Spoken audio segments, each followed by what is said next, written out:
Hola a todos y todas.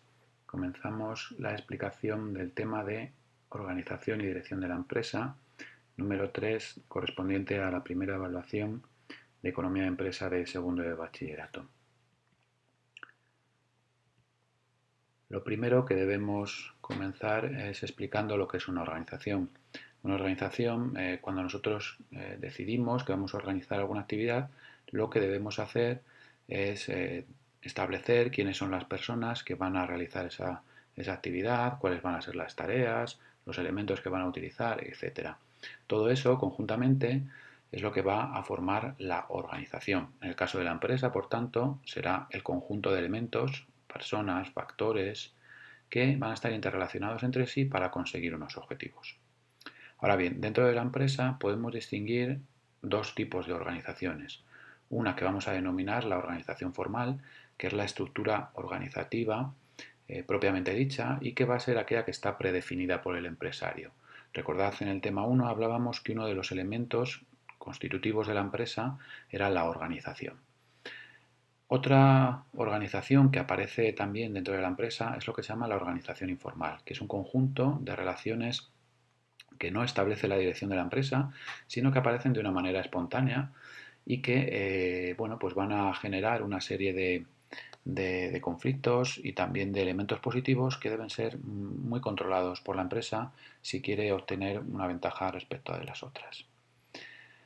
A la hora de hablar de la organización debemos tener en cuenta lo que se llaman los principios de la propia organización. Son aquellos que fundamentan y que hacen que sea posible que funcione una organización. Estos son el de división del trabajo, autoridad y dependencia, del cual aparece también el principio de jerarquía, que es el que nos dice que los trabajadores van a depender de un superior, nunca más de un superior, puesto que si no se crea una confusión que afecta a las propias órdenes y afecta a los propios trabajadores y además puede generar pues, un conflicto dentro de la empresa. El tercer principio sería el de adaptabilidad, es decir, que la empresa sea capaz y su organización capaz de adaptarse a los cambios que vayan apareciendo en el entorno. No pretendemos que existan organizaciones rígidas, sino que las empresas modernas, las organizaciones modernas, hablan sobre todo de flexibilidad. Y por último, las relaciones de poder entre grupo, como aquellas relaciones que emanan del principio de jerarquía y que hacen pues, que exista una especie de, podemos decir, una red de comunicación, una red a todos los niveles que genera pues, la adaptación, como habíamos dicho antes, de la empresa a su entorno. Bien, la departamentación. El departamento es la unidad organizativa más pequeña, por lo tanto la más simple, y se dice que dentro de ella va a aparecer una o más personas que realizan una serie de tareas. Estas tareas llevan en cuenta o incluyen lo que sería la ejecución de la propia tarea, la toma de decisiones y el procesamiento de la información. Precisamente este último es de los más importantes que puede aparecer ahora mismo en las empresas, ya que como hemos hablado en otras ocasiones, la gestión de información es básica para la toma de decisiones. Por tanto, primero recibiríamos la información, la procesaríamos, habría una toma de decisiones por parte sobre todo de los superiores en la línea jerárquica y después se realizaría la ejecución. Todo esto se realiza en cada uno de los departamentos de la empresa. ¿Cómo vamos a dividir la empresa mediante la departamentación? Bien, podemos hablar de 5 tipos de departamentación. La más simple, la más utilizada, que sería la funcional, se trata de dividir a la empresa atendiendo a las funciones que realiza cada uno de sus apartados o cada una de sus unidades organizativas. Por tanto, nos fijaríamos cuando hablamos de las áreas funcionales de la empresa. Es decir, habría un departamento de producción, un departamento de marketing, un departamento de finanzas, etc. La división geográfica habla de dividir la empresa en función de las áreas geográficas, de las localidades, de las zonas que vamos a atender.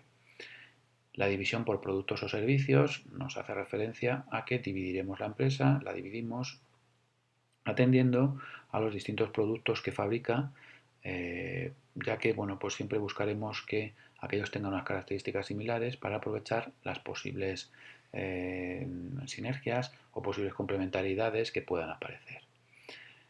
Departamentación por clientes o canales de distribución hace referencia a que bueno, pues cada producto va a tener su propio canal. Imaginaos, por ejemplo, productos de consumo que pueden ser distribuidos a través de un hipermercado, a través de supermercados, a través de tiendas de barrio, etcétera.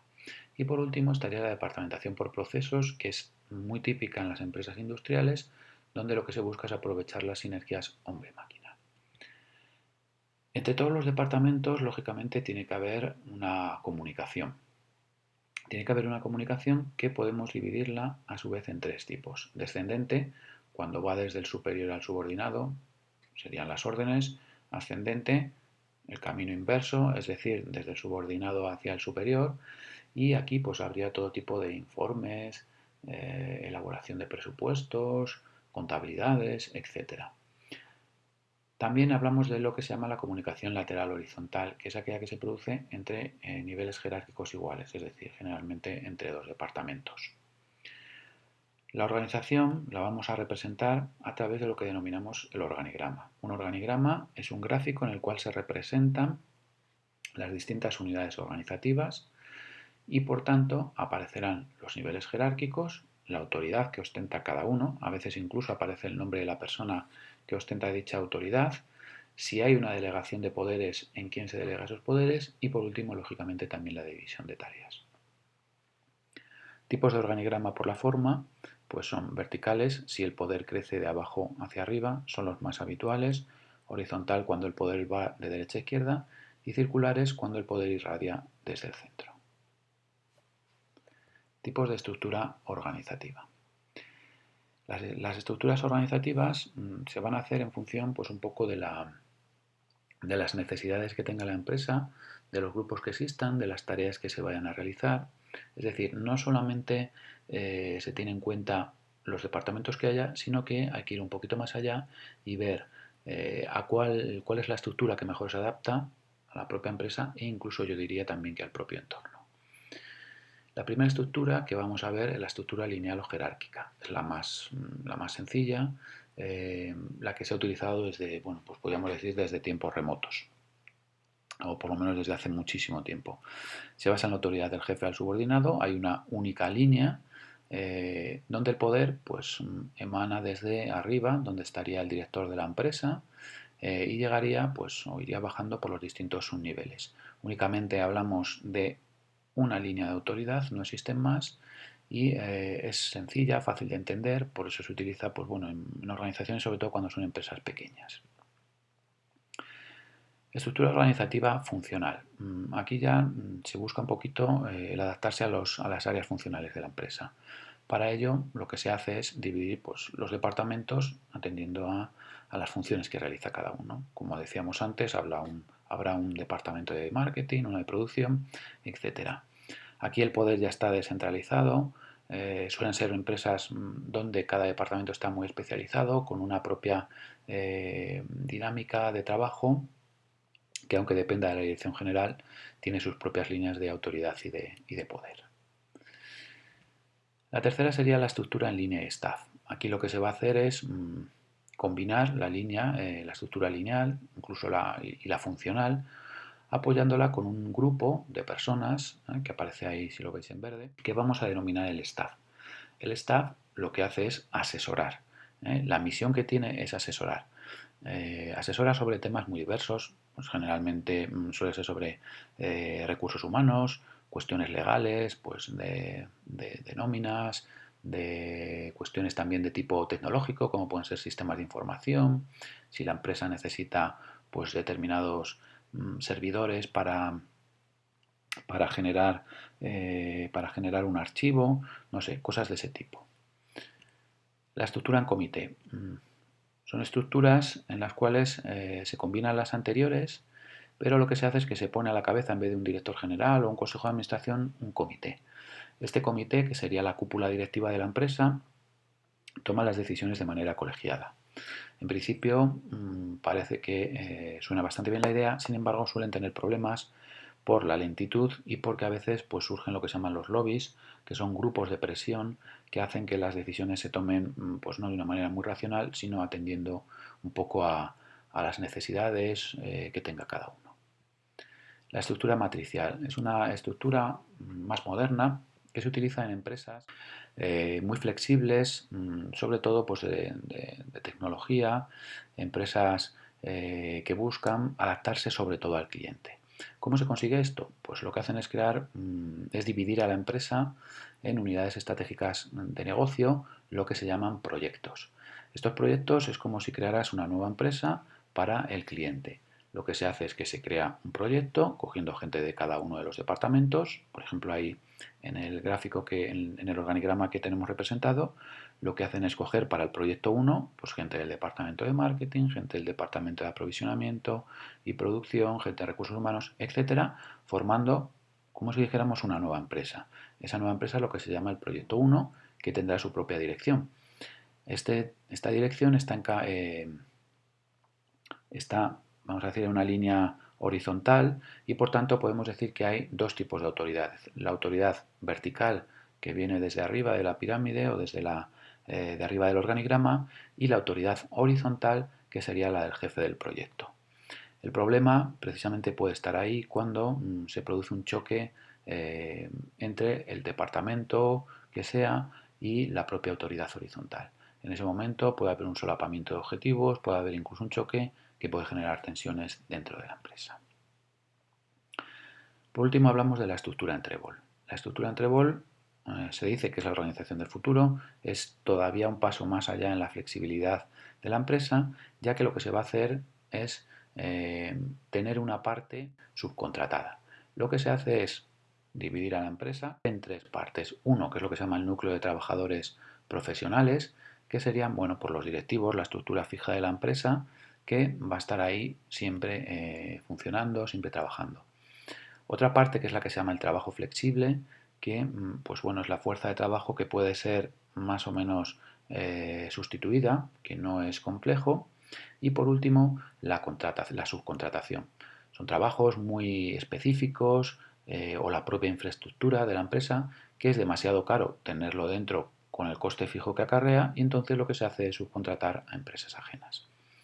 Esto se suele hacer mucho, sobre todo en empresas, por ejemplo, de construcción, donde estaría el núcleo de trabajadores profesionales, serían pues los arquitectos, los empresarios que han constituido esa empresa, algún tipo de trabajadores, y después sería el trabajo flexible, aquellos obreros que van a trabajar, y la subcontrata para la infraestructura, pues tipo hormigoneras, contenedores, etc.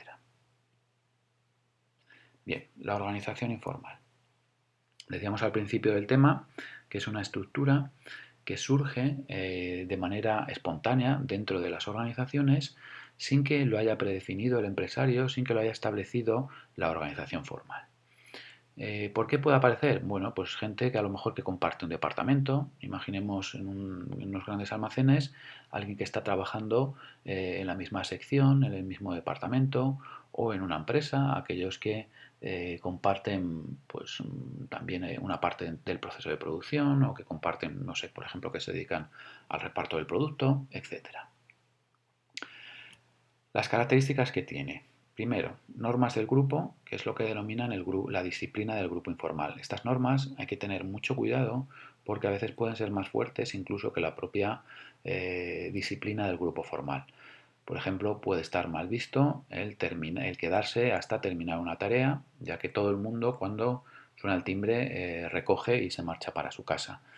La empresa tiene que, ya lo veremos, al igual que con las otras características, debe tener mucho cuidado con estas normas, con esta disciplina de grupo informal, porque realmente puede hacerle bastante daño al ir si las normas no se canalizan de una manera positiva hacia sus objetivos. La segunda característica es el rol. El rol es el papel que desempeña cada uno. Dentro de las organizaciones, dentro de cualquier grupo social, siempre hay personas a las que les atribuimos un papel. Pues que sea más nervioso, que sea más gracioso, que sea más serio, etc. Cada uno va a desempeñar ese papel y además la organización informal espera que así se cumpla. Uno de esos papeles o roles más importantes es el del líder informal. El líder informal es aquel que tiene la capacidad de arrastrar al resto. De nuevo, para la organización formal, para la empresa es importante saber quién es ese líder informal, puesto que si le motiva, será capaz de generar dentro de la empresa una, una motivación positiva si previamente se ha establecido con él esa motivación. Los canales de comunicación son aquellos por los cuales va a circular la información que generan estos grupos informales y que deben estar también controlados por la empresa porque pueden hacerle mucho daño, ya que puede haber rumores que minen podemos decir, la moral de los trabajadores o la moral de las personas que están dentro de ella y que hagan que el efecto sea totalmente negativo. Por tanto, pues un poco como corolario de todo esto, hablar de eso, de la importancia de que la empresa debe conocer esta organización que es básica, que a veces no se le da la importancia que tiene, pero que, utilizándola, vamos a decir correctamente, puede llegar a ser un gran aliado para la empresa. Principales escuelas de pensamiento sobre las organizaciones empresariales o sobre la organización dentro de la empresa. Primero hablamos un poco, este grupo es el que, pues en principio no tiene en cuenta mucho lo que es la organización de empresas desde el punto de vista de los recursos humanos. Este primer grupo, más clásico, únicamente hablan de lo que es la propia organización como tal, de lo que es la empresa como una unidad económica de producción, y el hombre dentro de ella es un factor más que lo que hace es trabajar en función de lo que se le diga, y para ello la única motivación que va a tener será el salario en el caso de que lo haga bien y el despido en el caso de que lo haga mal. Es decir, el binomio recompensa o castigo. Es el único que va a interesar. ¿Principios que siguen? Taylor, la organización científica. Si logramos hacer una serie de principios o cumplir una serie de ecuaciones que vamos a generar dentro de nuestra empresa, si el ser humano es capaz de seguir ese ritmo, pues al final se alcanzan los objetivos de la empresa, si no, no. Henri Fayol y Weber se centran un poco más en los principios organizativos. Henri Fayol es el primero que habla de los principios de la organización de la empresa, estos que hemos comentado al empezar el tema. Y Weber, nos habla un poco de la burocracia como la organización más efectiva. Después, a medida que va avanzando ya un poco el conocimiento empresarial y el conocimiento del ser humano, aparece la Escuela de las Relaciones Humanas. En el ámbito de la empresa norteamericana, el Tom Mayo empieza a realizar una serie de experimentos, por lo cual, llega a una serie de conclusiones. La primera es que, aparte de la seguridad en el empleo, el ser humano también necesita una serie de factores para sentirse bien dentro de la organización. El primer factor y el más importante es la necesidad del reconocimiento y el aprecio. Es decir, como personas queremos que se nos reconozca y que además se nos aprecie. Y esto le lleva a una conclusión muy clara que a partir de ahí se va a utilizar mucho en la economía de la empresa y en la organización de empresas, que es que el hombre no es un elemento más al que se pueda programar. A partir de ahí surgen todas las teorías modernas de recursos humanos, de organización de empresas basadas en la motivación del ser humano. Destacamos dos como más importantes: la jerarquía de las necesidades de Maslow y la teoría bifactorial de Herber. Maslow nos habla de que el ser humano tiene una serie de necesidades que, si llegamos a conocer, podemos hacer que se motiven. Maslow lo que hacía era agrupar estas necesidades en 5 categorías, de tal forma que si llegábamos a conocerlas, podíamos ir motivando esas 5 categorías hasta alcanzar un individuo que estuviese plenamente satisfecho y que por lo tanto rindiese perfectamente en la empresa. Herber, por otra parte, nos dice que sí, que efectivamente hay una serie de necesidades que hay que satisfacer, pero nos habla de que no se agrupan en 5 sino en 2. Habla de 2 categorías. Una primera que llama de mantenimiento dentro de la empresa, que algunos han denominado como los factores de higiene o de salud e higiene en el trabajo. Claro, son aquellos factores o aquellos elementos que si no se dan, si no se cumplen, pues directamente nos iríamos de la empresa. Claro, es lo que hablaríamos o lo que llamaríamos un trabajo penoso. Pues en un sitio donde no hubiese una calefacción o donde tuviésemos que estar en un andamio a una altura considerable sin ningún tipo de arnés, sin ningún tipo de protección. o en alguna factoría donde tuviésemos que inhalar algún tipo de gas tóxico, etcétera. Todo ello haría, lógicamente, que nos fuéramos de esa empresa. Otro tipo de factores, estos sí, ya dice que son motivacionales. Coinciden un poco con los niveles más altos de Maslow y nos dice que, claro, si llegamos a conseguir que esos factores o esas necesidades estén cubiertas, habremos motivado al trabajador. La dirección de la empresa.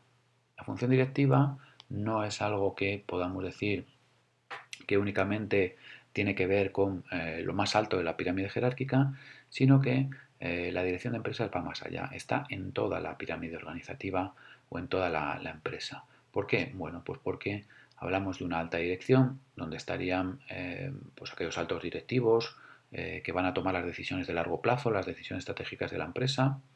Hablamos también de una dirección intermedia que tiene en cuenta o realiza lo que más adelante llamaremos la planificación táctica. Y por último, la dirección operativa, que sería aquella que está en contacto con el trabajador y que se encarga un poco de supervisar esas tareas. La dirección de la empresa lo que va a hacer es diseñar la estrategia.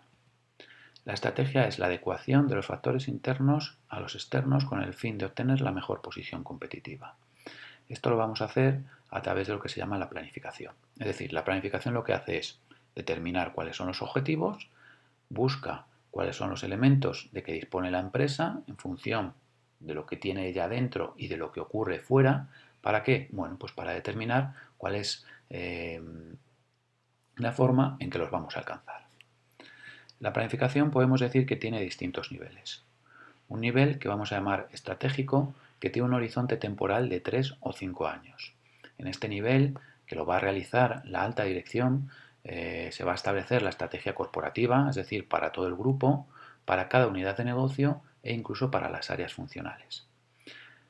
La planificación táctica se define como una planificación a corto plazo, por tanto, como máximo tiene de horizonte temporal un año, y lo que se hace es pues, establecer cuáles son las tácticas, aquellos planes que nos permiten alcanzar los objetivos estratégicos de la empresa. ¿Cuáles son las etapas o las fases del proceso de planificación estratégica? Hay una primera etapa que se llama el análisis de la situación de partida. Este análisis de la situación de partida se hace tanto a nivel interno como a nivel externo y es lo que se llama el análisis DAFO. En este análisis vemos cuáles son los puntos débiles y puntos fuertes que tiene nuestra empresa. Por ejemplo, es una empresa joven que nos encontramos con que tiene como debilidad pues una poca capacidad financiera, es decir, tiene pocos recursos financieros puesto que acaba de comenzar. Ahora bien, como fortaleza, pues tiene la capacidad de que somos muy innovadores, de que acabamos de terminar nuestros estudios y tenemos unos conocimientos superiores a la media, etcétera. En cuanto al análisis externo, se trataría de ver el entorno, qué posibles amenazas tiene, pues por ejemplo la crisis actual, y cuáles son las posibles oportunidades. Pues el desarrollo de nuevas tecnologías, aparición de una nueva ley que va a permitir la creación de empresas, etcétera. Es decir, se trata de ver un poco cuál es el sitio, la forma en la que nosotros partimos. Después establecemos ya la propia estrategia, determinando cuáles son los medios que podemos conseguir y por último la pondríamos en marcha y por supuesto haríamos el control. Ahora bien, ¿cuáles son las estrategias que nosotros podemos llevar a cabo? Pues podemos hablar, según Porter, de tres tipos de estrategias. El liderazgo en costes. El liderazgo en costes consiste en conseguir aquel coste unitario de producción lo más bajo posible, de tal forma que me permita partir con el precio más bajo. Es decir, conseguimos de esta forma atraer a más clientes e incluso podemos echar a la competencia. La diferenciación consiste en atender a todo el mercado, pero haciendo todo tipo de políticas, tanto de producto como de marketing, perdón, de publicidad, etcétera, de tal forma que el consumidor vea que el producto es distinto, por eso se llama diferenciación, del resto. La especialización o enfoque. En este, la empresa se da cuenta de que a lo mejor no puede atender a todo el mercado y lo que hace es centrarse en un nicho de mercado, en un punto del mercado, en un grupo de clientes que considera que a lo mejor no está suficientemente atendido y que le puede reportar suficientes beneficios. Por tanto, bueno, pues si os dais cuenta, lo que se trata es de conseguir el máximo beneficio atendiendo a los grupos de clientes que a lo mejor las otras empresas no han atendido. Funciones básicas de la dirección. Cuando nosotros vamos a realizar una tarea, la que sea, siempre vamos a seguir una serie de pasos. La dirección hace exactamente lo mismo. Primero tiene que planificar, es decir, establecer objetivos, metas, medios necesarios para alcanzar esos objetivos. Posteriormente debemos dividir la empresa para conseguir esos objetivos. ¿Cómo lo vamos a hacer? Pues lo que hemos hablado al principio del tema. Establecemos cuáles son los departamentos, cuáles son las tareas, asignamos responsabilidades, etcétera. Más adelante tendremos que realizar o desarrollar la tarea de gestión. Es lo que tradicionalmente se ha llamado la dirección en sentido restringido. Aquí es importante el papel del líder, del director de la empresa, que tiene que motivar, tiene que liderar los recursos humanos hacia los objetivos. Y por último, claro, debemos hacer un control que verifique que se está cumpliendo pues, aquello que habíamos planificado. Estilos de dirección. Podemos hablar a la hora de dirigir la empresa de tres formas o tres estilos de dirigir a los recursos humanos. El primero sería el estilo autoritario o autocrático. Son líderes que están centrados en la tarea, es decir, les importa únicamente que se cumpla la tarea. Las decisiones la toman ellos solos, no tienen en cuenta nada lo que les digan los subordinados. Líderes democráticos están más centrados en las personas que en la tarea y por tanto pedirán opinión, a ver cómo se pueden solucionar determinadas cosas, a ver cómo se pueden alcanzar determinados objetivos y la decisión se toma siempre teniendo en cuenta estas aportaciones. Hay otro tipo de líder que es el que se llama liberal o laissez-faire. Este líder lo que hace es que da una serie de indicaciones de cómo se puede alcanzar los objetivos y los propios trabajadores se autoorganizan, se dirigen ellos mismos para alcanzarlos. Un ejemplo claro sería en los sectores de nuevas tecnologías, como pueden ser en Apple o en Google, donde pues la gente se le dice cuándo tiene que estar preparado un producto, por ejemplo, imaginaos un nuevo sistema operativo o un nuevo correo electrónico, y la gente va, los trabajadores van a la hora que ellos necesiten, puede ser las 3 de la mañana, las 4 de la mañana, a realizar sus tareas. Lógicamente esto se puede hacer solamente en determinados procesos productivos que no impliquen una continuidad o que no impliquen una cadena, puesto que, claro, si lo realizamos en una cadena, pues sería imposible que faltase uno y pudiese seguir el procedimiento. Relacionado con liderazgo dentro de las empresas, estaría la teoría XY de MacGregor. MacGregor estudia las organizaciones y llega a la conclusión de que el comportamiento de un líder depende de la visión que tenga él acerca de los empleados. Para él existen dos tipos de empleados o dos tipos de personas. Uno que va a llamar el grupo X, que son trabajadores que no se implican con la empresa, que la sienten como algo lejano, que son perezosos, que son reacios al cambio y que no harían nada sin que pues, se les dirigiese.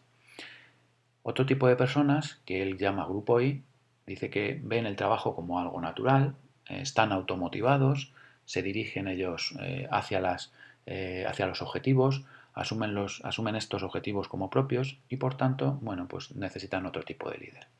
Así MacGregor nos habla de que el líder debe ser de dos formas. Cuando se encuentra con un grupo X debe ser un líder autoritario y cuando se encuentra con un grupo Y debe ser un líder democrático o liberal. Ojo, puede haber un problema y es cuando se confunde. Si él detecta un grupo y considera que es un grupo X, si este grupo trabaja bien, puede llegar un momento en que al final acabe convirtiéndose en un grupo X y al revés, que sea un grupo Y y que se le trate como un grupo X y al final aparezca también como un grupo X. Por tanto, es importante que la valoración que haga del grupo sea muy precisa para luego desarrollar su estilo de liderazgo. Motivación de los trabajadores. La motivación es la predisposición favorable que tiene una persona para alcanzar unos objetivos. ¿Cómo se puede alcanzar esta motivación? Bueno, existen múltiples técnicas. Así un poco de manera resumida podríamos decir, primero, mediante la delegación de autoridad y responsabilidad. Lógicamente, cuando a alguien le atribuyes o delegas en él una serie de responsabilidades y de autoridades, se siente mucho más motivada a alcanzar esos objetivos, aunque solo sea bueno, pues por el propio orgullo personal o incluso por miedo a las propias castigos que puedan aparecer si no se cumple. Segundo, por la participación de los trabajadores en los objetivos de la empresa. Hablaríamos de técnicas como la dirección por objetivos, que vienen muy bien para que los trabajadores asuman estos objetivos como propios. Tercero, informar a los trabajadores de los resultados obtenidos. Ojo, de los resultados positivos y negativos. Es importante no solamente decir las cosas buenas, sino también incluso cuando se están haciendo mal, pues decirle a la gente cómo debe mejorar. Aunque claro, tampoco se puede ser excesivamente negativo, puesto que podríamos incurrir en lo que decía MacGregor, en convertir a la gente en grupo X. Cuarto sería el establecimiento de retribuciones acorde con el trabajo, el desempeño y los méritos. Bien, claro, cuando la gente se da cuenta de que está trabajando más de lo que recibe, pues al final acaba por desmotivarse y trabajar menos. Otros factores pueden ser ofrecer posibilidades de promoción, es decir, lo que se llama una carrera profesional, facilitar el acceso a programas de formación y por último, ahora muy de moda, aprovechar la creatividad del trabajador. Esa creatividad que sirva como motor de desarrollo, de nuevas ideas, de nuevas formas de ver el entramado empresarial y de ver a la propia empresa y que nos llevan a conseguir pues, que podamos adaptarnos mucho mejor a la realidad. Bien, pues esto es todo y queda explicado el tema 3. Ya sabéis que si tenéis alguna duda podéis escribirme al correo electrónico. Un saludo.